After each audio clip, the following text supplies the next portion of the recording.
ശ്രീമൽ ഭഗവത്ഗീത സത്രത്തിന്റെ സമാപന ദിവസമായ ഇന്ന് ആദരണീയനായ സംഭൂജ്യ ചിദാനന്ദപുരി സ്വാമികൾ അനുഗ്രഹ പ്രഭാഷണത്തിനായിട്ട് ഇവിടെ എത്തിച്ചേർന്നിട്ടുണ്ട്. ഞാൻ കൂടുതൽ മുഖവരിക്കൊന്നും കടക്കുന്നില്ല. സ്വാമിക്ക് കൂടുതൽ സമയം കൊടുക്കുന്നതിന് വേണ്ടിയിട്ട് നിങ്ങളുടെ എല്ലാ അനുഭവത്തോടുകൂടി ആദരപൂർവ്വം ഈ വേദിയിലേക്ക് സംഭൂജ്യ സ്വാമിജിയെ സാദരം ക്ഷണിച്ചുകൊള്ളുകയാണ്. നമസ്കാരം.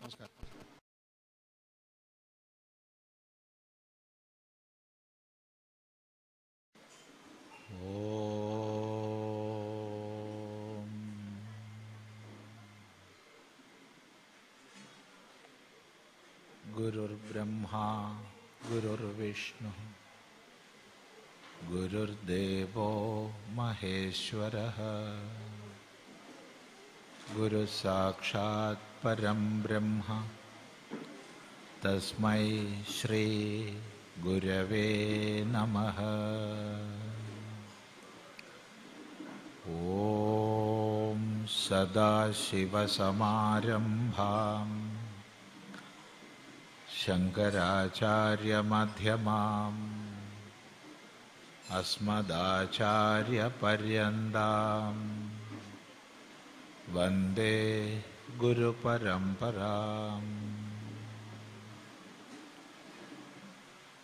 ഓം. ഇവിടെ ശ്രീമദ് ഭഗവത്ഗീത തത്വവിചാര സത്രത്തിലാണ് നമ്മളൊക്കെ ഒത്തുചേർന്നിട്ടുള്ളത്. വ്യത്യസ്ത വിഷയങ്ങളെ അധികരിച്ച് പ്രഭാഷണങ്ങൾ നടക്കുകയാണ്. അല്പസമയം നമ്മൾ ഒത്തുകൂടുന്നു. എന്തെങ്കിലും വിഷയം വെച്ചിട്ടുണ്ടോ, എന്താ വേണ്ടതെന്ന് ചോദിച്ചപ്പോൾ ഇപ്പോൾ പറഞ്ഞത് ഗീതയുടെ കാലികമായ പ്രസക്തിയെക്കുറിച്ച് പറയണമെന്നാണ്.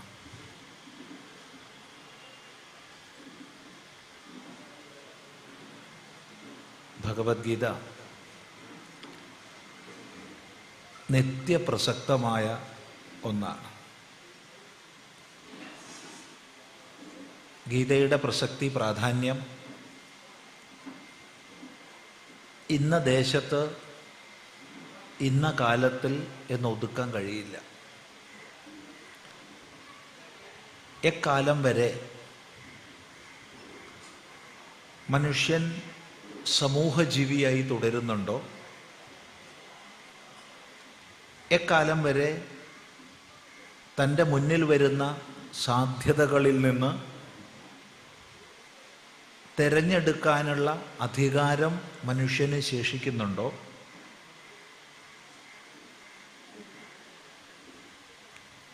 അത്രയും കാലം ഗീതോപദേശം പ്രസക്തമാണ്. ഈ പറഞ്ഞ ആശയത്തെ അല്പം കൂടി സ്പഷ്ടമാക്കാം. മനുഷ്യന് ഒട്ടനവധി സവിശേഷതകളുണ്ട്. ഏറ്റവും പ്രധാനപ്പെട്ട സവിശേഷത ആ പേരിനാൽ തന്നെ എടുത്തു കാണിക്കപ്പെടുന്നതാണ്. മനുഷ്യൻ. മനു അവബോധനെ എന്നുള്ള ധാതുവിൽ നിന്നാണ് മനുഷ്യ ശബ്ദം സിദ്ധമാവുന്നത്. ഷ്യഖ് എന്നൊരു പ്രത്യയമുണ്ട്, അത് പ്രവർത്തിക്കുമ്പോൾ. അപ്പോൾ അർത്ഥം അറിയാനുള്ള സാമർഥ്യത്തോടു കൂടിയവൻ. അറിവ്, അറിയാനുള്ള സാമർഥ്യം, അതാണ് മനുഷ്യൻ്റെ വിശേഷത. അതുകൊണ്ട് തന്നെ അതിനനുസൃതമായി ഒട്ടനവധി സവിശേഷതകൾ മനുഷ്യനുണ്ട്. അതിലേറ്റവും പ്രധാനപ്പെട്ട ഒന്നിനെ സൂചിപ്പിക്കട്ടെ. തൻ്റെ മുന്നിൽ വരുന്ന സാധ്യതകളിൽ നിന്ന് ഒന്നിനെ തിരഞ്ഞെടുക്കാനുള്ള കഴിവ്. എന്താ അർത്ഥം? നമ്മുടെ മുമ്പിൽ നിരന്തരം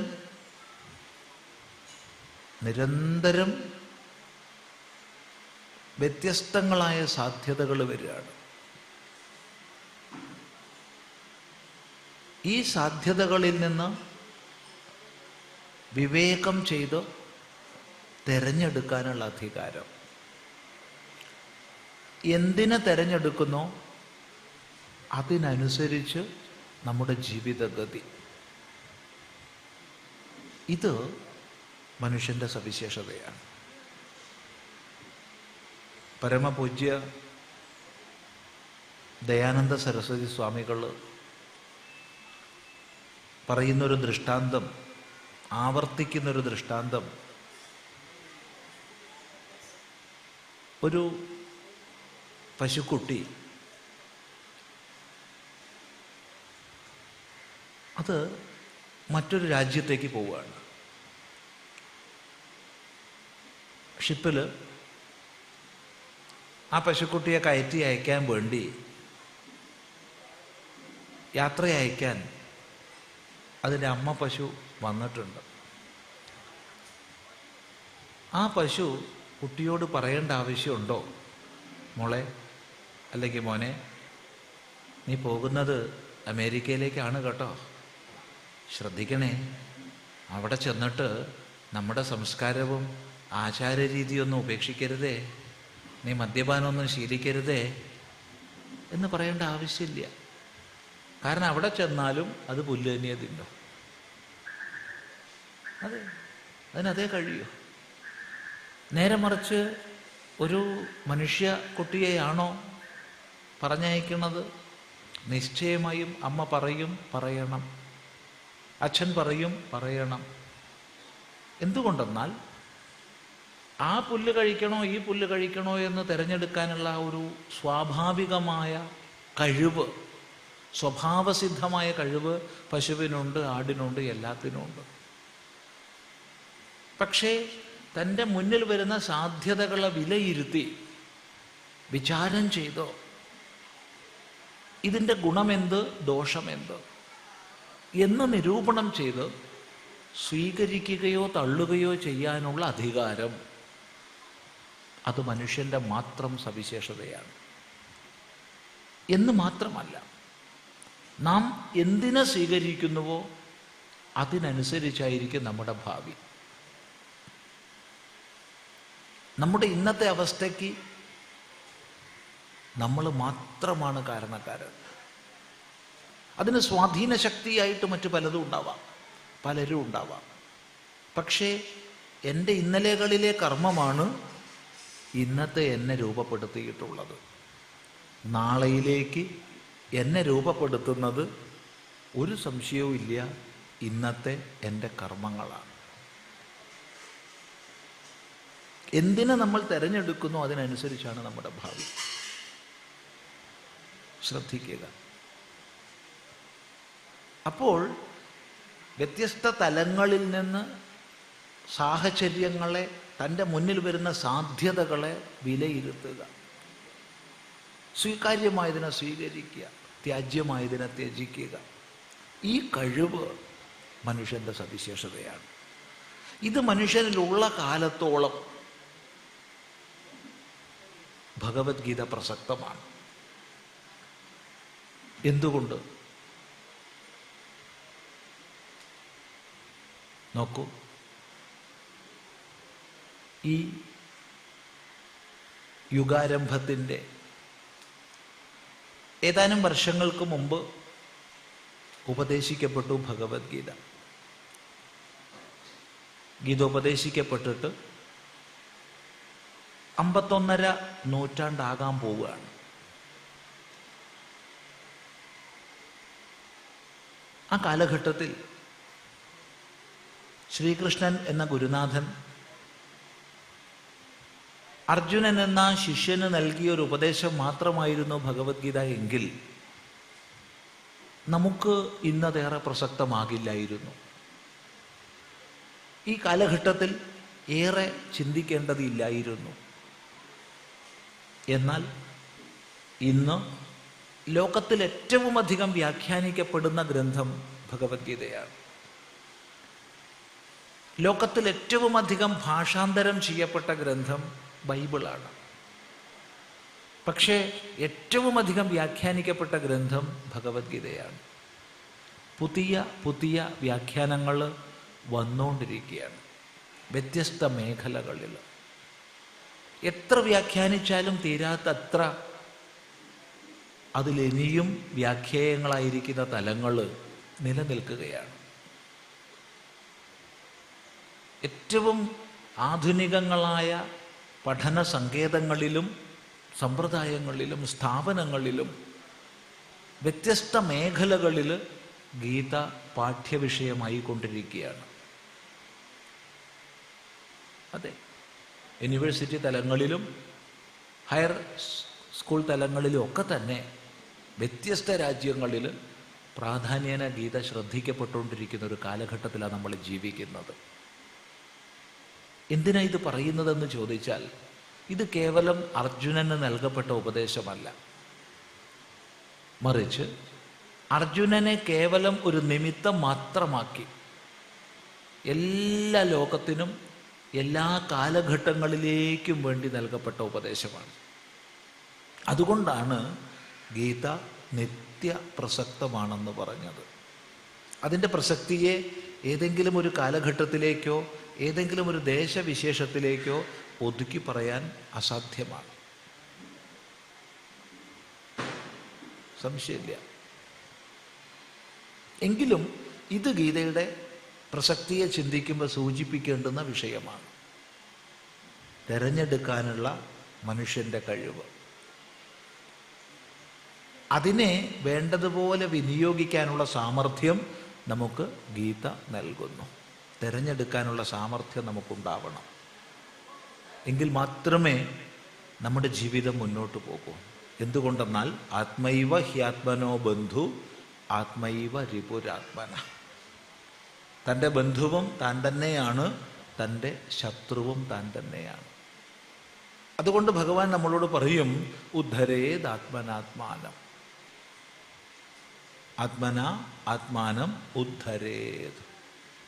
ഇത്ര പറഞ്ഞിട്ടും തൃപ്തി വരാതെ ന ആത്മാനം അവസാദയേത്. നീ നിന്നെക്കൊണ്ട് നിന്നെ ഉയർത്തിയാലും ഒരിക്കലും സ്വയം ക്ഷയിപ്പിക്കരുതേ. എന്തുകൊണ്ട് ഇങ്ങനെ പറഞ്ഞു?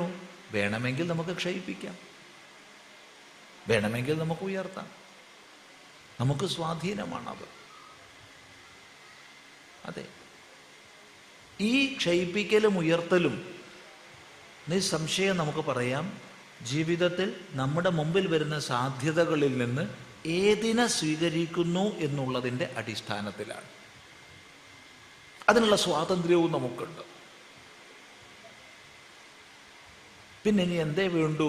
തിരിച്ചറിയുന്നതിനുള്ള വിവേകപ്രജ്ഞയെ ഇനി വേണ്ടു. അതാണ് ഗീത നൽകുന്നത്. ഇതിൻ്റെ ഉപദേശ പശ്ചാത്തലം നമുക്കെല്ലാം അറിയുന്നതാണ്. ഈ സത്രത്തിൽ തന്നെ നമ്മൾ മുൻ ദിവസത്തിൽ കേട്ടതായിരിക്കും. എങ്കിലും അത് ഓർമ്മിപ്പിക്കട്ടെ. എല്ലാ പ്രകാരത്തിലും സ്വധർമാചരണത്തിന് സന്നദ്ധനായി വന്ന അർജുനൻ, എല്ലാ പ്രകാരത്തിലും എന്ന് മാത്രം പറഞ്ഞാൽ പോരാ, പാണ്ഡവ പക്ഷത്തു നിന്ന് താൻ യുദ്ധസന്നദ്ധനായിരിക്കുന്നു എന്ന് ശംഖനാദം മുഴക്കി ആദ്യമായി അറിയിച്ചത് അർജുനനാണ്. ഭഗവാനല്ലേ, ശ്രീകൃഷ്ണനല്ലേ ആദ്യം ശംഖനാദം മുഴക്കിയത്? അതെ. അത് കഴിഞ്ഞ് പാണ്ഡവരിൽ നിന്ന് ആദ്യമായി മുഴക്കുന്നത് അർജുനനാണ്. താല്പര്യം താൻ ചെയ്യേണ്ടുന്ന കർത്തവ്യം എന്തെന്നറിഞ്ഞ് പ്രവർത്തിക്കേണ്ടുന്ന സാഹചര്യത്തിൽ എത്തിപ്പെട്ട് ഏറെക്കുറെ സാമാന്യമായി ആ സാഹചര്യത്തെയും തൻ്റെ കർത്തവ്യത്തെയും പഠിച്ച ശേഷം അർജുനൻ തയ്യാറായി, തൻ്റെ തയ്യാറെടുപ്പ് അറിയിച്ചു. ഇത് കേൾക്കുമ്പോൾ, ഗീത പഠിക്കുമ്പോൾ നമ്മൾ ഓരോരുത്തരും അർജുനൻ്റെ സ്ഥാനത്ത് നമ്മളെ പ്രതിഷ്ഠിക്കണം. അർജുനൻ്റെ സാഹചര്യങ്ങളെ നമ്മുടെ ജീവിത സാഹചര്യങ്ങളുമായി തുലനപ്പെടുത്തി മനസ്സിലാക്കണം. എങ്കിൽ മാത്രമേ ഗീതോപദേശം നമ്മിലേക്ക് പ്രവേശിക്കൂ. അല്ലെങ്കിൽ കോളേജിലൊക്കെ നമ്മുടെ പഠന മേഖലകളിൽ ഏതെങ്കിലും വിഷയത്തെ നമ്മൾ പഠിക്കുന്നത് പോലെ നമ്മളാൽ പഠിക്കപ്പെടുന്ന ഒരു വിഷയമായി ഗീത അവശേഷിക്കും. അപ്പോൾ ഗീതോപദേശം നമ്മളിലേക്ക് പ്രവേശിക്കില്ല. ഗീതോപദേശം നമ്മളിലേക്ക് പ്രവേശിക്കണമെങ്കിൽ ഏറ്റവും ആദ്യം വേണ്ടത് അർജുനൻ്റെ സ്ഥാനത്ത് തന്നെ സ്ഥാപിക്കണം.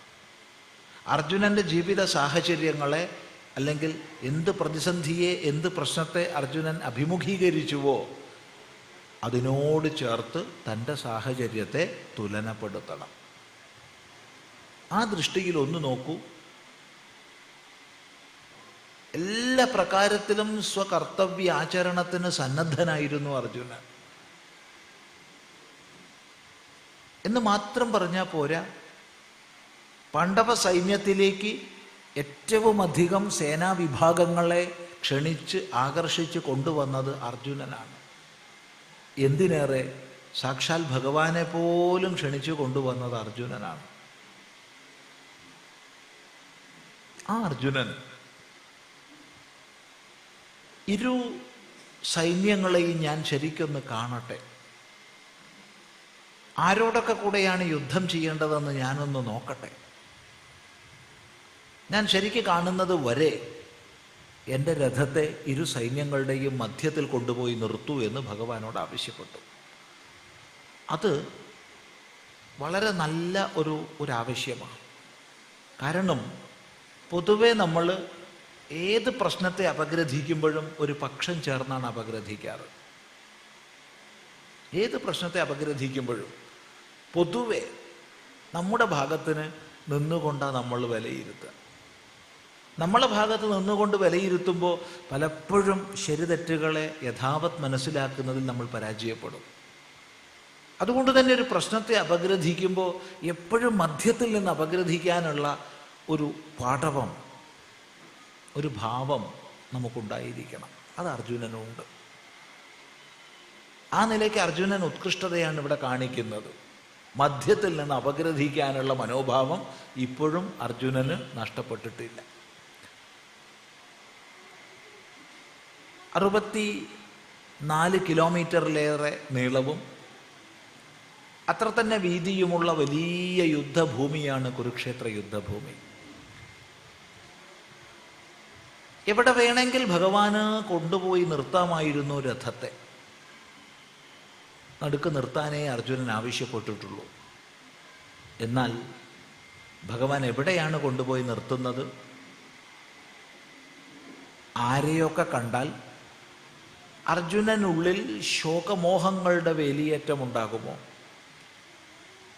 ആരെയൊക്കെ കണ്ടാൽ അർജുനൻ വികാരവിവശനാകുമോ? ആരെയൊക്കെ കണ്ടാൽ അർജുനൻ മമത്വാവിഷ്ടനാകുമോ? അങ്ങനെയുള്ളവരുടെ മധ്യത്തിൽ അവിടെ കൊണ്ടുപോയി നിർത്തി. ഭീഷ്മദ്രോണ പ്രമുഖത.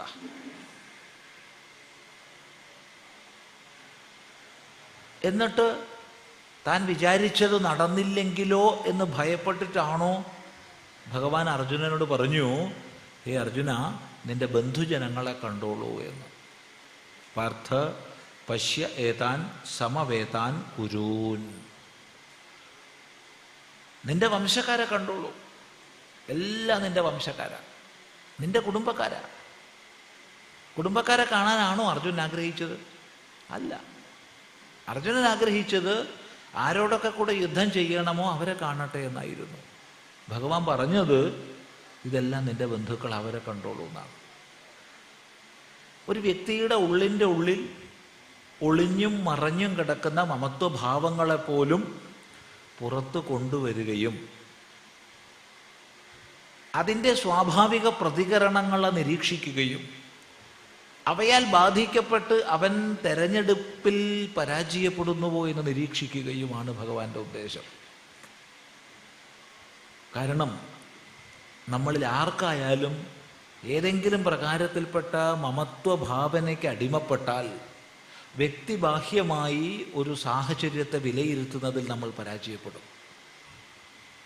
വ്യക്തിബാഹ്യമായി സാഹചര്യങ്ങളെ വിലയിരുത്താൻ നമുക്ക് സാധിക്കുന്നില്ലെങ്കിൽ ധർമാചരണം സാധിക്കില്ല, പ്രസംഗിക്കാനേ കഴിയൂ. ധർമ്മം ധർമ്മം എന്ന് പ്രസംഗിക്കാം, അതിന് കുഴപ്പമില്ല. കാരണം വായിലെ നാവിന് എല്ലില്ല, എല്ലില്ലാതെ ഉണ്ടാക്കിയിട്ടുള്ളൊരു അവയവമായത്. എന്തും പറയാം, തിരിച്ചും മറിച്ചും പറയാം. പക്ഷേ സ്വജീവിതത്തിൽ ധർമാചരണം അസാധ്യമായി തീരും.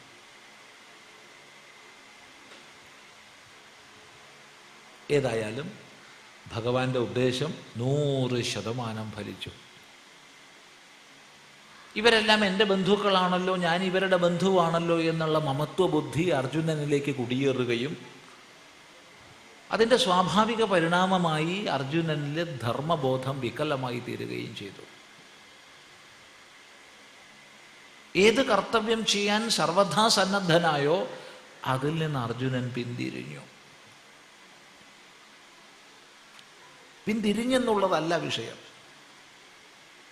ആ പിന്തിരിയലിന് അനേക തരത്തിൽപ്പെട്ട ന്യായീകരണങ്ങളും വ്യാഖ്യാനങ്ങളും ചമച്ചു.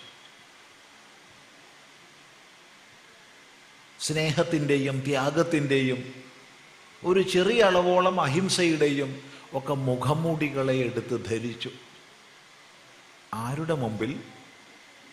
സർവജ്ഞനായ ഭഗവാന്റെ മുമ്പിൽ.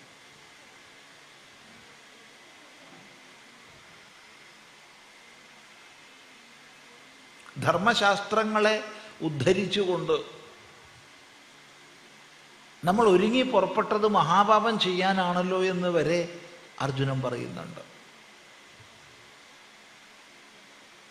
ഏതായാലും ഇങ്ങനെ ശോകമോഹ വിവശനായി മമത്വത്താൽ ആവേശിക്കപ്പെട്ടു, കുറച്ചുകൂടി സ്പഷ്ടമായ ഭാഷ പറയട്ടെ, ധർമ്മസമ്മൂഢനായി അർജുനൻ പിന്തിരിഞ്ഞു, പ്രതിജ്ഞയും ചെയ്തു. വെറുതെ അങ്ങോട്ട് പ്രതിജ്ഞ ചെയ്തതല്ല, കാര്യകാരണ സഹിതം തൻ്റെ പിൻവാങ്ങലിന് ന്യായീകരണം നിരത്തി അതിന് ധർമ്മശാസ്ത്രങ്ങളെ കൂട്ടുപിടിച്ച്, അതെ, തൻ്റെ പ്രതിജ്ഞയും ചെയ്തു. എന്താ പ്രതിജ്ഞ? പ്രതികാരബുദ്ധി ഇല്ലാത്തവനും ആയുധമെടുക്കാത്തവനുമായ എന്നെ ധാർത്തരാഷ്ട്രന്മാർ യുദ്ധത്തിൽ കൊന്നുകൊള്ളട്ടെ, അതെനിക്ക് ക്ഷേമകരമായിരിക്കും എന്നും പറഞ്ഞ് ഇരുന്നു. ഇവിടെയാണ് നമ്മളെല്ലാം നമ്മെ സ്ഥാപിക്കേണ്ടത്. പല പ്രകാരത്തിൽപ്പെട്ട മമത്വ ബുദ്ധികൾ നമ്മിലേക്ക് കുടിയേറി ഏതൊരു കർത്തവ്യം താൻ ചെയ്യേണ്ടതായി ഉണ്ടോ, ഏതൊരു കർത്തവ്യം ചെയ്യാൻ നാം ഈ രംഗഭൂമിയിൽ വന്നുവോ അതിൽ നിന്ന് പിന്തിരിയുന്ന നമ്മുടെ അവസ്ഥ. അതേ സമയത്ത് ഉള്ളിൻ്റെ ഉള്ളിൽ നിറഞ്ഞു തിളച്ചിരിക്കുന്നത് രജോ ഗുണപ്രധാനമായ ഗുണഘടനയാകുമ്പോൾ ആ പിന്തിരിയലിന് വളരെയധികം ന്യായീകരണങ്ങൾ നിരത്തുന്ന, തൻ്റെ പിന്തിരിയൽ ആണ് ശരിയായത് എന്ന് സമർത്ഥിക്കുന്ന ആ ഒരു ഭാവം നമ്മളെയൊക്കെ ആ സ്ഥാനത്തേക്കൊന്ന് പ്രതിഷ്ഠിക്കൂ. ഇവിടെയാണ് അർജുനൻ്റെ ഈ മുഖംമൂടികളെ ഭഗവാൻ പിച്ചി ചിന്തി കളയുന്നത്. ഏതെല്ലാം മുഖംമൂടി അണിഞ്ഞുകൊണ്ട് ഉദാത്തമായ ത്യാഗത്തിൻ്റെയോ സ്നേഹത്തിൻ്റെയോ അഹിംസയുടെയോ ഒക്കെ മുഖപടങ്ങളെ ധരിച്ചുകൊണ്ട് തൻ്റെ പിൻവാങ്ങലിനെ ന്യായീകരിച്ചുവോ അർജുനൻ, അതിനെ മുഴുവൻ പിച്ച് ചിന്തി കളയുകയാണ് ഭഗവാൻ. കശ്മലം, ക്ഷുദ്രം, ക്ലൈബ്യം തുടങ്ങി അനേക ശബ്ദങ്ങളെ പ്രയോഗിച്ചുകൊണ്ട്.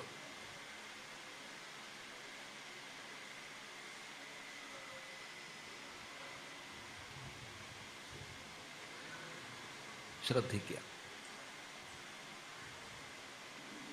ഇവിടെ ഈ സന്ദർഭത്തിൽ ഇനി എന്ത് എന്ന് അറിയാതെ ഉഴറുന്നൊരവസ്ഥയിലേക്ക് അർജുനൻ എത്തിച്ചേരുന്നു. കാരണം തൻ്റെ നിഗമനങ്ങളെ സ്വീകരിച്ചില്ല ഭഗവാൻ, തൻ്റെ വാദമുഖങ്ങളെ സ്വീകരിച്ചില്ല ഭഗവാൻ. സ്വകർത്തവ്യാചരണത്തിൽ നിന്ന് പിന്തിരിയാൻ വേണ്ടി താൻ നിരത്തിയ ഒരു വാദത്തെ പോലും ഭഗവാൻ സ്വീകരിച്ചില്ല. എന്നല്ല, അതിനെയൊക്കെ വളരെ മോശമായ ഭാഷ പ്രയോഗിച്ചുകൊണ്ട് തള്ളിക്കളയുകയാണ് ഭഗവാൻ ചെയ്തത്. കശ്മലം, ക്ലൈബ്യം എന്നൊക്കെയുള്ള വാക്കുകൾ ഉപയോഗിച്ച്. ഇനി എന്ത്? ഇവിടെയാണ് നമുക്ക് പ്രായോഗികമായ ഒരു മാർഗം നമ്മുടെ ഒക്കെ ജീവിതത്തിൽ പ്രത്യേകങ്ങളായ പ്രതിസന്ധി ഘട്ടങ്ങളിൽ കർത്തവ്യമെന്ത് അകർത്തവ്യമെന്തെന്ന് തിരിച്ചറിയാൻ കഴിയാത്ത സമൂഢത വന്നു ചേരും. സാമാന്യ ബുദ്ധിക്കനുസരിച്ച് നിർണ്ണയിക്കാൻ കഴിയാത്ത അവസ്ഥാവിശേഷം വന്നു ചേരും. ഇതാണ് അർജുനന് വന്നത്. അല്ലാണ്ട് അർജുനൻ മോശക്കാരനൊന്നുമല്ല. അർജുനനെ എന്താ പറയേണ്ടത്, ഭീരുവായിട്ടോ അല്ലെങ്കിൽ മോശക്കാരനായിട്ടോ ഒന്നും ചിത്രീകരിക്കാൻ പാടില്ല. കാരണം അദ്ദേഹം ശാസ്ത്രജ്ഞനാണ്, അല്ലെന്ന് പറയരുത്.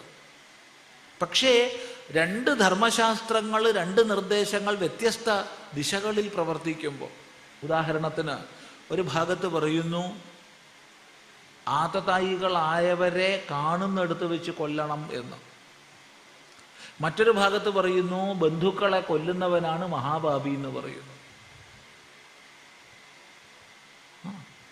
ആതതായിന മായാന്തം ഹന്യാദേവ അവിചാരയൻ എന്ന് പറയുന്നു ഒരു സ്മൃതി. മറ്റൊരു സ്മൃതി പറയുന്നു സയേവ പാപിഷ്ഠതമോ യ കുര്യാത് കുലനാശനം. കുലത്തെ നശിപ്പിക്കുന്നവനാരും അവനാണ് പാപിഷ്ഠതമൻ. പാപിഷ്ഠൻ എന്ന് പറഞ്ഞാൽ തന്നെ തമനായി, പിന്നെയും ഒരു തമ പ്രയോഗിച്ചിരിക്കുക. തീർത്തും വിരുദ്ധങ്ങളായ ശാസ്ത്രവാക്യങ്ങളെ സ്വയം കേൾക്കുമ്പോൾ, അഥവാ തൻ്റെ വിലയിരുത്തലിൽ അവ വന്ന് ചേരുമ്പോൾ, സ്വയം നിർണയിക്കാൻ അസമർത്ഥനാകുമ്പോൾ മിക്കവാറും പേര് പതറിപ്പോകുന്നത് അപ്പോഴാണ്, തെറ്റ് ചെയ്തു പോകുന്നത് അപ്പോഴാണ്. ചെയ്യേണ്ടത് ചെയ്യാതിരിക്കുന്നതും തെറ്റ് തന്നെയാണല്ലോ. ഇവിടെയാണ് ഷാധിമാം ത്വാ പ്രപന്നം എന്ന് പറയുന്ന അവസ്ഥയിലേക്ക് അർജുനൻ ഉയരുന്നത്. സ്വയം നിർണയിക്കാൻ കഴിയാത്ത ഘട്ടത്തിൽ നിർണയിച്ച് പറഞ്ഞു തരാൻ കഴിവുള്ള ഗുരുനാഥനെ പ്രാപിക്കുക മാത്രമേ നമ്മുടെ മുമ്പിൽ കർത്തവ്യമായിട്ടുള്ളൂ. വേറൊരു കർത്തവ്യം നമുക്കില്ല. ഇത് ഇക്കാലമല്ല, എക്കാലവും ഇതിങ്ങനെ തന്നെയാണ്. അപ്പോൾ നമ്മുടെ സങ്കീർണതയെ തിരിച്ചറിയുക. തിരിച്ചറിഞ്ഞു കഴിഞ്ഞാൽ അതിൽ നിന്ന് രക്ഷപ്പെടാനുള്ള പ്രായോഗിക മാർഗം അറിവുള്ളവനെ സമാശ്രയിക്കുക. ഇത് അർജുനൻ ചെയ്തു. ഇത് മതി, ബാക്കിയുള്ളത് ഭഗവാൻ അറിയാം. ഇതെന്നും പ്രസക്തമാണ്, എന്നും. അവിടെ നമുക്ക് കാണാൻ സാധിക്കും, അടിസ്ഥാനപരമായി മനുഷ്യൻ്റെ വ്യക്തിത്വത്തെ അപഗ്രഥിച്ചുകൊണ്ട് എന്തെല്ലാം സ്വാധീന ശക്തികളാണ് നമ്മുടെ പ്രവർത്തനങ്ങളെ നിർണയിക്കുന്നത് എന്നുള്ളതിനെ വളരെ ക്രമനിബദ്ധമായി എണ്ണി പറഞ്ഞ്, ഞാൻ എന്ന ഈ ഒരു പ്രതിഭാസത്തെ ഉപാധികളെ വേർതിരിച്ച് അപഗ്രഥിച്ച് അതിൻ്റെ പാരമാർത്ഥികവും വ്യാവഹാരികവുമായ തലങ്ങളിലൂടെ കടത്തിവിട്ട്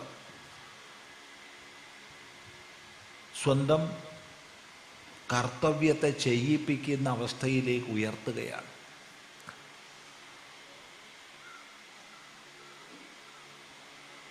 തൻ്റെ കർമ്മോപാധികൾ താഴെ വെച്ച് താൻ കർത്തവ്യം ചെയ്യില്ല എന്ന് പ്രതിജ്ഞ ചെയ്തവനാണ് അർജുനൻ. 1-ാം അധ്യായത്തിൽ നമുക്ക് കാണാം. ആ കർമ്മോപാധികളെ ഉപേക്ഷിച്ചത് പുഞ്ചിരിച്ചുകൊണ്ടായിരുന്നെങ്കിൽ കുഴപ്പമുണ്ടായിരുന്നില്ല. അങ്ങനെയാണെങ്കിൽ ഭഗവാൻ അർജുനനോട് പറയുമായിരുന്നു, അർജുന, നീ സന്യാസത്തിന് അധികാരിയായിരിക്കുന്നു, പോയിക്കോളൂ. വേണമെങ്കിൽ എങ്ങോട്ടെങ്കിലും എത്തിച്ചേരാനുള്ള വണ്ടിക്കൂലി ഞാൻ തരാമെന്ന് പറയുമായിരുന്നു, സംശയമില്ല. പക്ഷേ അർജുനൻ നിറഞ്ഞ കലങ്ങിയ കണ്ണുകളോടുകൂടിയായിരിക്കണത്. അത് കർമ്മത്യാഗത്തിന് അധികാരിയല്ല അർജുനൻ എന്ന് പ്രത്യേകം എടുത്ത് കാണിക്കുന്നതാണ്. എന്നിട്ടും അർജുനൻ പറഞ്ഞു ഭഗവാനോട്, കർത്തവ്യാചരണത്തിൻ്റെ ഭാഗമായി ഗുരുനാഥന്മാരെയൊക്കെ കൊല്ലേണ്ടി വരികയാണെങ്കിൽ അതിനേക്കാൾ നല്ലത് സന്യസിക്കുന്നതാണെന്ന്. ഗുരുനഹത്വാ ഹി മഹാനുഭാവാൻ ശ്രേയോ ഭോക്തും ഭൈക്ഷ്യമപീഹ ലോകേ.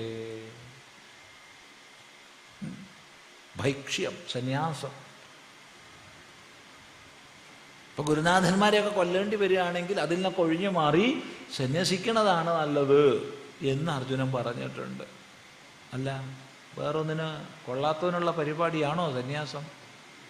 അതാ നിങ്ങളുടെ അഭിപ്രായം?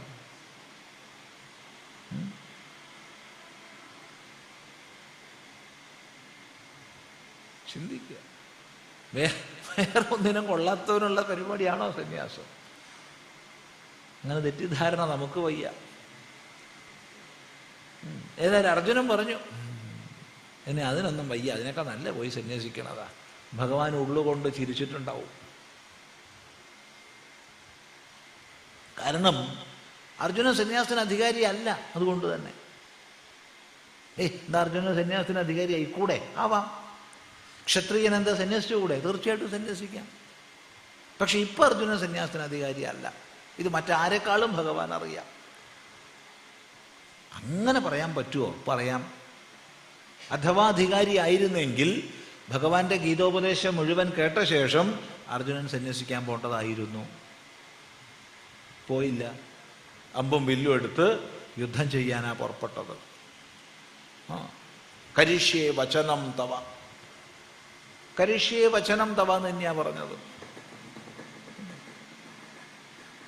അവിടെ ലോകസംഗ്രഹാർത്ഥം നീ പറഞ്ഞുകൊണ്ട് നിനക്ക് വേണ്ടി ഞാൻ യുദ്ധം ചെയ്യാന്നൊന്നുമല്ല. കരിഷ്യേ തന്നെയാ.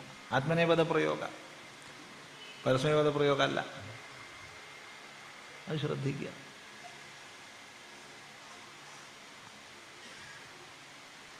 അപ്പോ നഷ്ടോ മോഹസ്മൃതിർലബ്ധ ത്വത്പ്രസാദാന്മയാച്യുത. എൻ്റെ മോഹമെല്ലാം നഷ്ടമായി. ശരിതെറ്റുകളെ തിരിച്ചറിയാത്ത അന്തഃകരണത്തെ മലീമസമാക്കിയ എൻ്റെ മോഹാവരണം നഷ്ടമായിരിക്കുന്നു. സ്മൃതിർലബ്ധ, ഗുരുശാസ്ത്രങ്ങളിൽ നിന്ന് കർത്തവ്യാകർത്തവ്യങ്ങളെക്കുറിച്ച് ധരിച്ചു വെച്ചത് ദാ എനിക്ക് തിരിച്ചു കിട്ടിയിരിക്കുന്നു. ത്വത്പ്രസാദാൻ, ഹേ അച്യുത, നിന്റെ പ്രസാദം കൊണ്ട്. സ്ഥിതോസ്മി ഗതസന്ദേഹ, സന്ദേഹമൊഴിഞ്ഞവനായി ഞാനിതാ നിലകൊള്ളുന്നു. കരിഷ്യേ വചനം തവ,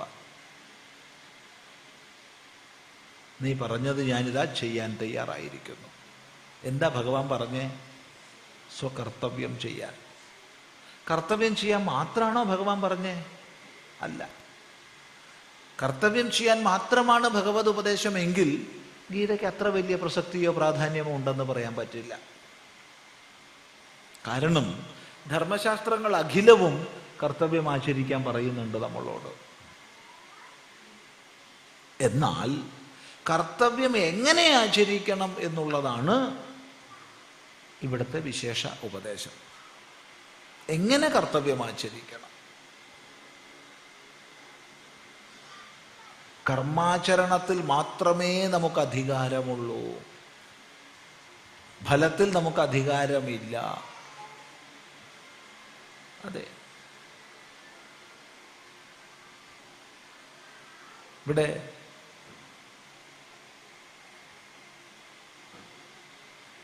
ആ ഇലക്ട്രിക് വയറിൻ്റെ ഉള്ളിലേക്ക് എനിക്ക് വേണമെങ്കിൽ അത് മുറിച്ച് കളഞ്ഞിട്ട് വിരലിടാം. അല്ലെങ്കിൽ ആ പ്ലഗ് പോയിന്റിൻ്റെ ഉള്ളിലേക്ക് എനിക്ക് വിരലിടാം. ഇടാതിരിക്കാം, എൻ്റെ സ്വാതന്ത്ര്യമാണ്. പക്ഷേ ഇട്ടാൽ ഷോക്ക് അടിക്കും എന്നുള്ളതിൽ എനിക്ക് വല്ല സ്വാതന്ത്ര്യമുണ്ടോ? ഇല്ല, ഒരിക്കലുമില്ല. ഒരു കെട്ടിടത്തിൻ്റെ മണ്ടയിൽ പോയിട്ട് തലകുത്തനെ ചാടാം, ചാടാതിരിക്കാം, അതെൻ്റെ സ്വാതന്ത്ര്യമാണ്. കർത്തും അകർത്തും അന്യഥാ കർത്തും എനിക്ക് സ്വാതന്ത്ര്യമുണ്ട്. പക്ഷേ ചാടിക്കഴിഞ്ഞാൽ നടുവൊടിഞ്ഞ് കിടക്കും അല്ലെങ്കിൽ ചത്തുപോകുന്നുള്ളതിൽ എനിക്ക് വല്ല അധികാരമുണ്ടോ? ഒരധികാരമില്ല. എപ്പോഴും ഇത് ഓർമ്മിക്കുക. നമുക്ക് കർമ്മങ്ങളിൽ അധികാരമുണ്ട്, ഫലത്തിൽ അധികാരമില്ല. ഫലത്തിൽ നമുക്കുള്ള അധികാരം കർമ്മദ്വാരേണയാണ്, അല്ലാതെ അല്ല. ഈ തിരിച്ചറിവ് കൈവന്നു കഴിഞ്ഞാൽ ഫലത്താൽ ബാധിക്കപ്പെടാതെ, ഫലചിന്തയാൽ ബാധിക്കപ്പെടാതെ കർമ്മം ചെയ്യാൻ നമുക്ക് സാധിക്കും. അങ്ങനെ ചെയ്യുമ്പോഴോ സ്വാഭാവികമായി ആ കർമ്മം നമുക്ക് ചിത്തശുദ്ധികരമായി തീരും. ഈ ഉപദേശത്തിന് അനേക ദൃഷ്ടാന്തങ്ങളെ ചൂണ്ടിക്കാണിച്ചുകൊണ്ട് ഭഗവാൻ ബലം പകരുന്നു. കർമ്മയോഗാനുഷ്ഠാനത്തിന് പല തലങ്ങളിലിരുന്നു കൊണ്ട്, പല അപഗ്രഥന രീതികളെ സ്വീകരിച്ചുകൊണ്ട് ഭഗവാൻ ഉപദേശിക്കുന്നുണ്ട് അർജുനനോട്. ഇതാണ് കർത്തവ്യം ആചരിക്കൂ എന്ന് മാത്രമല്ല, കർത്തവ്യം എങ്ങനെ ആചരിക്കൂ എന്നുള്ള ഉപദേശം ഭഗവാൻ അർജുനന് നൽകി. ശ്രദ്ധിക്കുക. ഏതൊരു കർമ്മം നമ്മളെ നേരത്തെ ബന്ധിക്കുമായിരുന്നോ അതേ കർമ്മത്തെ ആ ബന്ധന സ്വഭാവത്തിൽ നിന്ന് മാറ്റി ചെയ്യാനുള്ള കൗശലം ഭഗവാൻ നമുക്ക് ഉപദേശിച്ചു. ഇതിന്നും എന്നും പ്രസക്തമാണ്.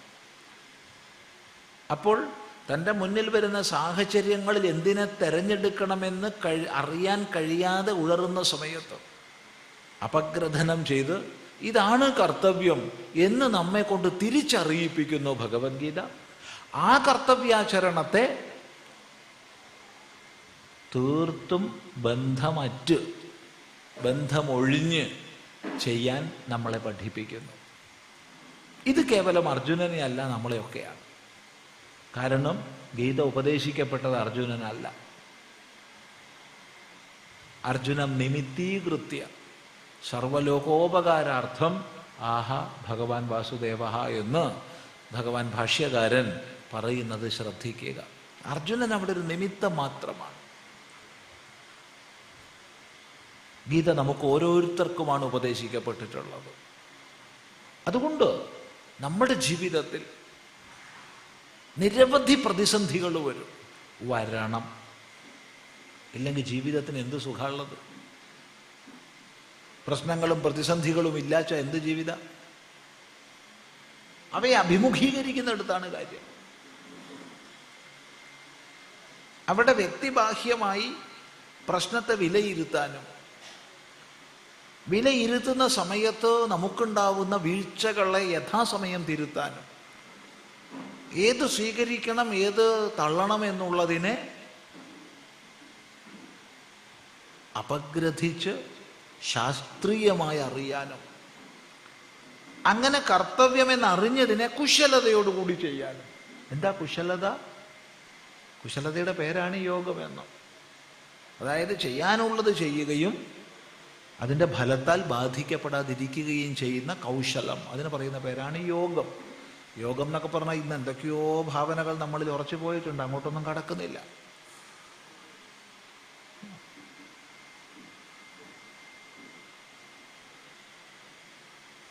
ഇങ്ങനെ ഒരൊട്ടലും ഇല്ലാതെ, ഒരു ബന്ധനവും ഇല്ലാതെ ലോകത്തിൽ ചെയ്യാനുള്ള കർത്തവ്യങ്ങളെ മുഴുവൻ ചെയ്യാൻ നമുക്ക് മാർഗദീപമാണ് ഭഗവത്ഗീതോപദേശം. ഇതാണോ ഗീതയുടെ മുഖ്യ സന്ദേശം എന്ന് ചോദിച്ചാൽ ഇതാണ് അർജുനനെ സംബന്ധിച്ചുള്ള സന്ദേശം. പിന്നെ മുഖ്യ സന്ദേശം എന്താ? അത് ഭഗവാൻ വളരെ വിസ്തരിച്ചും അതേ സമയത്ത് കുറച്ചൊക്കെ ഗുപ്തമാക്കിയൊക്കെ വച്ചിട്ടുണ്ട്. അത് ആത്മജ്ഞാനത്തിൻ്റെ കേവലമായ ജ്ഞാനം മാത്രമാണ് നിശ്രേയസകരം എന്നുള്ള സന്ദേശമാണ്. പക്ഷേ ശോകമോഹാവിഷ്ടനായ ധർമ്മസമ്മൂഢനായ അർജുനൻ ഗീതയിൽ നിന്ന് തനിക്ക് വേണ്ടത് മാത്രമേ സ്വീകരിച്ചിട്ടുള്ളൂ. അതുകൊണ്ട് സ്വന്തം കർത്തവ്യം ചെയ്യാൻ അർജുനൻ തയ്യാറായി. നമ്മൾ ഓരോരുത്തരും ഗീതയുടെ ഏറ്റവും പരമമായ വേദാന്ത സാരം എന്നുള്ള തലത്തിലേക്ക് എത്തി നോക്കിയിട്ട് പോലുമില്ല ഇന്ന്, അതിനൊരുങ്ങുന്നുമില്ല. മറിച്ച് ഈ കർമ്മയോഗോപദേശം എന്നുള്ള തലത്തിൽ ചിന്തിച്ചാൽ കുശലതയോടുകൂടി സ്വന്തം വ്യവഹാരങ്ങളെ തിരിച്ചറിഞ്ഞ് ചെയ്യാൻ, തൻ്റെ മുന്നിൽ വരുന്ന സാധ്യതകൾ അതിൽ നിന്ന് അപഗ്രഥിച്ച് തിരഞ്ഞെടുക്കാൻ നമുക്ക് സാമർഥ്യം നഷ്ടപ്പെടുന്ന സമയത്ത്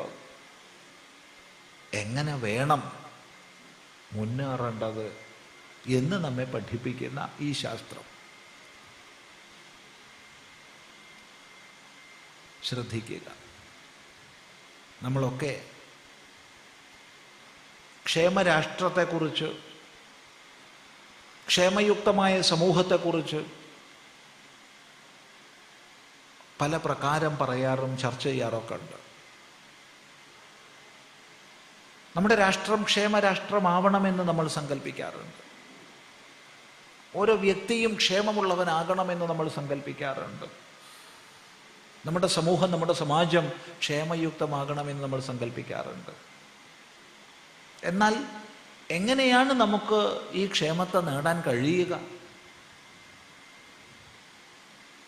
ഗീത നമ്മോട് വ്യക്തമായി പറഞ്ഞു തരും. 4 ഘടകങ്ങളാണ് ഒരു ക്ഷേമരാഷ്ട്രത്തിൻ്റെ ലക്ഷണം. 1, എല്ലാ പ്രകാരത്തിലുമുള്ള ഐശ്വര്യം വേണം, ശ്രീ. 2, എല്ലാ മേഖലകളിലും വിജയം വേണം, എല്ലാ മേഖലകളിലും വിജയം, വിജയ. 3, മാഹാത്മ്യം, മഹിമ, മഹത്വം. സ്വതസിദ്ധമായി മഹത്വം വേണം, കൃത്രിമമായി ഉണ്ടാക്കുന്നതല്ല മഹത്വം. സർവോപരി പറയട്ടെ, നിത്യമായ നീതി നിർവഹണം വേണം. നീതി നിർവഹണം, നീതി നിഷേധം അരുത്, വിപരീത വിവേചനങ്ങൾ അരുത്. ഈ 4 ഘടകങ്ങൾ ചേരുമ്പോഴാണ് ഒരു രാഷ്ട്രമായാലും സമാജമായാലും അത് ക്ഷേമയുക്തമാണെന്ന് നമുക്ക് പറയാൻ സാധിക്കുക. ഇത് നേടിയെടുക്കണമെങ്കിൽ 2 ഘടകങ്ങൾ ആ രാഷ്ട്രത്തിൽ വേണം, സമാജത്തിൽ വേണം, വ്യക്തിയിൽ വേണം. ഏതാണ് ആ 2 ഘടകങ്ങൾ?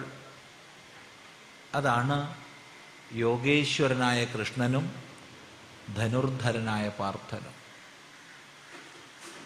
കൃഷ്ണന് പല ഭാവങ്ങളുണ്ടെന്ന് നമുക്കറിയാം. കൃഷ്ണന്റെ പല ഭാവങ്ങൾ നമ്മൾ പരിചയപ്പെടുന്നുണ്ട്. ഉണ്ണികൃഷ്ണനും വെണ്ണകൃഷ്ണനും, ഗോപീകൃഷ്ണനും ഗോപാലകൃഷ്ണനും, പല പല പല കൃഷ്ണഭാവങ്ങൾ. എല്ലാ കൃഷ്ണഭാവങ്ങളും നമുക്ക് വലിയ സന്ദേശങ്ങളെ തരുന്നതുമാണ്, നിസ്സംശയം പറയാം. എന്നാൽ യോഗേശ്വരനായ കൃഷ്ണൻ, സകല യോഗങ്ങൾക്കും ഈശ്വരനായ കൃഷ്ണൻ, ആ കൃഷ്ണന്റെ സുമനോഹരമായൊരു ചിത്രം ഗീതാധ്യാനത്തിൽ നമ്മൾ പരിചയപ്പെട്ടിട്ടുണ്ടാവും. അവൻ പ്രപന്ന പാരിജാതനാണ്, അവൻ തോത്രവേത്രൈകപാണിയാണ്, അവൻ ജ്ഞാനമുദ്രനാണ്.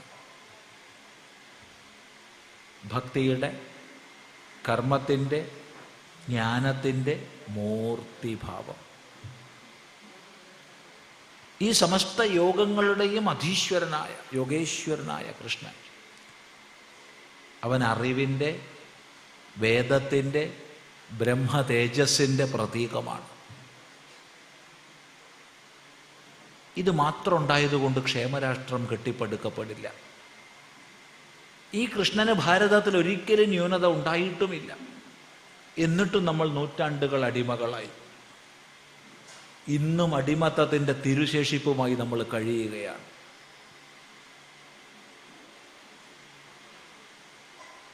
പിന്നെ ഈ ബ്രഹ്മതേജസ്സിനോടൊപ്പം, ഈ അറിവിനോടൊപ്പം ക്ഷാത്രവീര്യം, കരുത്ത്, ആയുധബലം, ശക്തി സമന്വയിക്കപ്പെട്ടിരിക്കണം. അതാണ് ധനുർധരനായ പാർത്ഥന കാണിക്കുന്നത്. വെറും പാർത്ഥന അല്ല, കരഞ്ഞു കലങ്ങിയ കണ്ണുകളോടുകൂടിയ പാർത്ഥന അല്ല, സ്വന്തം അമ്പും വില്ലും താഴെ വെച്ച് കർത്തവ്യത്തിൽ നിന്ന് പിന്തിരിഞ്ഞ് പലവിധ ന്യായീകരണങ്ങളെ നിരത്തുന്ന പാർത്ഥന അല്ല. പിന്നെ ധനുർധരനായ പാർത്ഥൻ, വില്ലേന്തിയ പാർത്ഥൻ, ക്ഷാത്രവീര്യമാണത്, കയ്യൂക്കാണത്, കരുത്താണത്. ഈ രണ്ടും സമന്വയിക്കപ്പെട്ടിരിക്കണം ഓരോ വ്യക്തിയിൽ, ഓരോ സമാജത്തിൽ, ഓരോ രാഷ്ട്രത്തിൽ. ഈ സമന്വയം നമുക്ക് നേടാൻ കഴിയണം. എങ്കിൽ മാത്രമേ രാഷ്ട്രം ക്ഷേമരാഷ്ട്രമാകൂ. അറിവിൻ്റെയും കരുത്തിൻ്റെയും സമന്വയം ഓരോ വ്യക്തിയിലും ഇതുണ്ടാവണം. അല്ലാതെ കരുത്തില്ലാത്ത അറിവുമായിട്ട് നടന്നു കഴിഞ്ഞിട്ട് കാര്യമില്ല, അറിവില്ലാണ്ട് കരുത്തുമായിട്ട് നടന്നിട്ടും കാര്യമില്ല. ഇത് രണ്ടും ഓരോ വ്യക്തിയിലും ഓരോ സമാജത്തിലും ഒത്തുചേരണം. അപ്പോൾ മാത്രമേ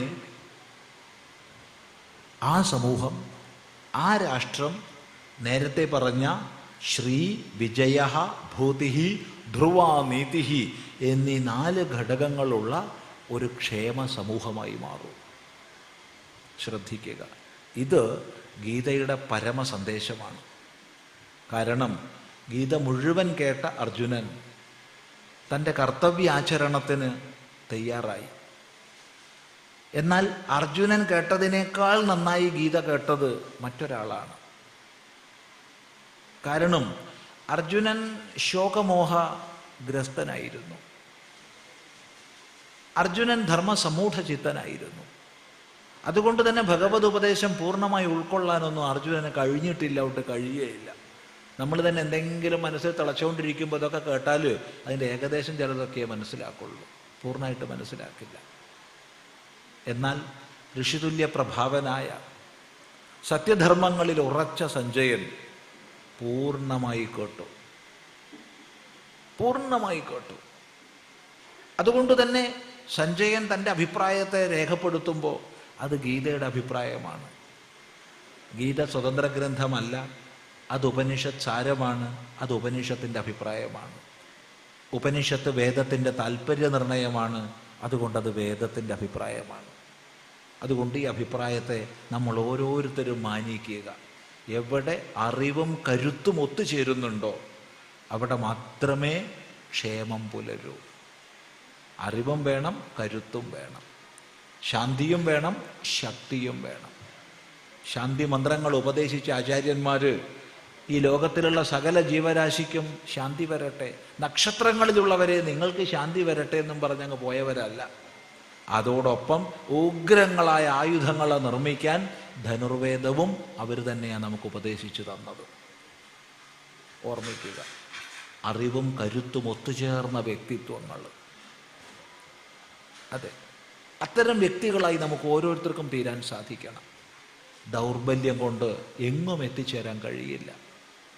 അതുകൊണ്ട് ബ്രഹ്മക്ഷത്രങ്ങളായി സ്വയം തീർന്ന് ധർമ്മരക്ഷയ്ക്ക് വേണ്ടി, ധർമ്മ സംസ്ഥാപനത്തിന് വേണ്ടി ഓരോ വ്യക്തിയും പ്രവർത്തിക്കാൻ മുന്നോട്ട് വരേണ്ടുന്നതാണ് ഇന്ന് കാലം നമ്മിൽ നിന്ന് ആവശ്യപ്പെടുന്നത്. ഈ കാലത്തിൻ്റെ ആവശ്യം നമ്മൾ വേണ്ടതുപോലെ തിരിച്ചറിഞ്ഞ് ഉയരണം. അങ്ങനെ ഉയർത്തി നമ്മളെ ശക്തന്മാരാക്കി തീർക്കാൻ ഗീതാ സന്ദേശത്തിന് കഴിയും. ഗീതയിലേക്ക് ഒന്ന് കാതോർക്കുക എന്ന് മാത്രം പറഞ്ഞ് ദീർഘമായി വിഷയാന്തരങ്ങളിലേക്ക് പ്രവേശിക്കാതെ ഉപസംഹരിക്കുകയാണ്. സമയം 12 മണി. 11:50. അതിനെ 12 മണിക്ക് നിർത്തണം. അതിനാണ് 11:50. ഇനിയൊരു ചടങ്ങുണ്ട്. അപ്പം അതുകൊണ്ട് എല്ലാ ശുഭാശംസകളും നേരാണ്. ഈ കരുത്തും അറിവും ഒരുപോലെ നമ്മളിൽ സമന്വയിക്കപ്പെടട്ടെ. കർത്തവ്യങ്ങളെ കുശലതയോടുകൂടി ചെയ്യാൻ നമുക്ക് സാധിക്കട്ടെ. ആ കുശലത എന്തെങ്കിലും വൈകാരിക ഭാവമല്ല, മറിച്ച് ചെയ്യാനുള്ളത് കുശലതയോടെ ചെയ്യുക, അതിൻ്റെ ഫലത്താൽ ബന്ധിക്കപ്പെടാതിരിക്കുക. ഇതെങ്ങനെ സാധിക്കും? കർമ്മം ചെയ്യാനേ നമുക്ക് അധികാരമുള്ളൂ എന്നുള്ള സത്യം തിരിച്ചറിയാം. അതിൽ കവിഞ്ഞൊരധികാരവും നമുക്കില്ല. ഉണ്ടെന്ന് നമ്മൾ ചിലപ്പോൾ വിചാരിച്ചു പോകും. ഞാൻ വിചാരിച്ച എന്ത് നടക്കുന്നൊക്കെ നമുക്ക് തോന്നിപ്പോവും. ചെയ്യാൻ പറ്റും, നമുക്കില്ലെന്ന് പറയുന്നില്ല. ആ ചെയ്യുക എന്നുള്ളത് തന്നെ എത്ര ഘടകങ്ങളെ അപേക്ഷിച്ചിട്ടാണ് ഉള്ളത്. അധിഷ്ഠാനം തഥാ കർത്ത കരണം ച പൃഥക് വിധം വിവിധാശ്ച പൃഥക് ചേഷ്ടാഹ ദൈവം ചൈവാത്ര പഞ്ചമം. 5-1 കർത്താവുള്ളൂ. എന്നിട്ടാ നമ്മൾ പറയും ഞാൻ നിന്നെ ശരിപ്പെടുത്തും, ഞാൻ അത് കാണിച്ചു തരാം, ഇത് കാണിച്ചു തരാം എന്നൊക്കെ പറയാറുണ്ട്. 5-1 ഉള്ളൂ. ഇനി ആ 5-1 അത് അപഗ്രഥിച്ചു കഴിഞ്ഞാൽ പിന്നെയും പലതായി പോകേണ്ടി വരും. അതുകൊണ്ട് അങ്ങനെയുള്ള ചിന്തകൾ നല്ലപോലെ ചെയ്ത് തൻ്റെ അധികാരം എന്ത് അനധികാരം എന്തെന്നൊക്കെ തിരിച്ചറിഞ്ഞ് ജീവിതത്തിൽ തന്നിൻ്റെ മുമ്പിൽ വരുന്ന സാഹചര്യങ്ങളിൽ നിന്ന് തിരഞ്ഞെടുക്കാൻ നമുക്ക് ഏവർക്കും സാധിക്കട്ടെ. അതിനുള്ള ശക്തി ഗീതാശാസ്ത്രം നൽകും എന്ന് മാത്രം പറഞ്ഞ് സന്തോഷപൂർവം ഈ അല്പവാക്കുകൾ ഉപസംഹരിക്കുകയാണ്. എല്ലാ ശുഭാശംസകളും നേരുന്നു. സന്തോഷം. ഓം. ഇതുവരെ ഈ ഭഗവത്ഗീത തത്വവിചാര സത്രത്തിന്റെ സമാപന ദിവസമായ ഇന്ന് നമ്മളെ അനുഗ്രഹിക്കാൻ ഇവിടെ എത്തിച്ചേർന്ന പരമ പൂജനീയനായ സ്വാമി ചിദാനന്ദ പുരി അവർക്ക് സേവാനിലയത്തിന്റെയും ഇവിടെ കൂടിയ ഭക്തജനങ്ങളുടെയും പേരുള്ള അഗീതമായ നന്ദി രേഖപ്പെടുത്തിക്കൊള്ളുകയാണ്. സ്വാമി എറണാകുളം TDM ഹാളിൽ ഒരു ഉപനിഷത്ത് യജ്ഞം നടത്തിക്കൊണ്ടിരിക്കുന്ന സമയമാണ്. അപ്പൊ അതിൻ്റെ ഇടയ്ക്ക് നമ്മുടെ പ്രത്യേക താല്പര്യപ്രകാരം അദ്ദേഹം തന്നെ കാർ ഓടിച്ചുകൊണ്ട് ഇവിടെ വന്നിരിക്കുകയാണ്. ഇത്രയും ദൂരം. ഇനി തിരിച്ച് സ്വാമിക്ക് പോകുന്ന വഴിക്ക് മാരാരിക്കുളത്തൊരു പരിപാടിയുണ്ട്. അതുകൂടെ കഴിഞ്ഞിട്ട് വേണം വൈകിട്ടത്തെ പരിപാടിക്ക് എറണാകുളത്ത് ചെല്ലാൻ. അപ്പോൾ അത്രയും സന്മനസ് കാണിച്ച് ഈ സ്വാമിയുടെ ആ തിരക്കിനിടയിൽ ഇവിടെ വന്ന് ഞങ്ങളെല്ലാം അനുഗ്രഹിച്ചതിനെ എങ്ങനെ നന്ദി പറയണമെന്ന് അറിയത്തില്ല. എന്നാലും വളരെയധികം സന്തോഷമുണ്ട്, നന്ദിയുണ്ട്, കടപ്പാടുണ്ട്. ഇനി അടുത്ത ഒരു ചെറിയ ചടങ്ങുണ്ട്. അതിനു മുമ്പായിട്ട് സ്വാമിയെ ഉപഹാരം നൽകി ആദരിക്കുന്നതിനായിട്ട് ഈ സേവാനിലയത്തിന്റെ ദേശികൻ ശ്രീ CV മുരളീധരൻ ജ്യോത്സ്യർ അവരെ ക്ഷണിച്ചുകൊള്ളുന്നു. സ്വാമിജിക്ക് ദക്ഷിണ സമർപ്പിക്കാനായിട്ട് ചെയർമാൻ ശ്രീ ചന്ദ്രശേഖര കുറുപ്പ് അവരെയും ക്ഷണിക്കുന്നു.